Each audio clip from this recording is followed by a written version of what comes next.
Since having my injury, I really wanted to get back to gardening. So we have some tips to help with the mobility in your garden. So for me, I have this great walker that has a seat, so I'm safe and comfortable in the garden. It also helps me reach a raised bed. This is a great one that's at Garden Gallery Ironworks. That's a little taller and just perfect height for this walker. And if you can bend down, make sure to use a kneeler or some knee pads to help with that. And as with any outdoor activities, you want to make sure you're stretched and your muscles are nice and warm to prevent injury. Wearing an apron is also a great idea because you can use it to put your cell phone in case you do have a fall or an accident. And it's also great to put your garden tools. Slipping in the pockets here, it'll save you less trips to the garden shed.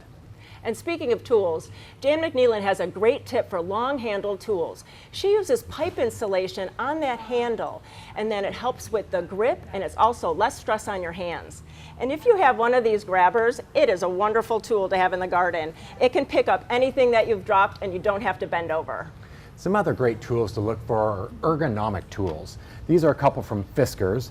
This one is nice. It's a hand pruner, and these have a rotating handle. So as you're pruning, it takes less stress to close that grip, and it's easier on the hand. This another one is a pair of loppers, and these are nice because they're ratcheting. So as you grab onto it, it slowly ratchets down and takes less energy. And they're also nice because they have orange in the handle. So when you lay them down in the dirt, they're easy to find later. And the last few tips are to take a lot of breaks, change your body position often, and drink lots of water so that you're comfortable in the garden. For more information on accessible gardening or ergonomic tools, go to gardentime.tv.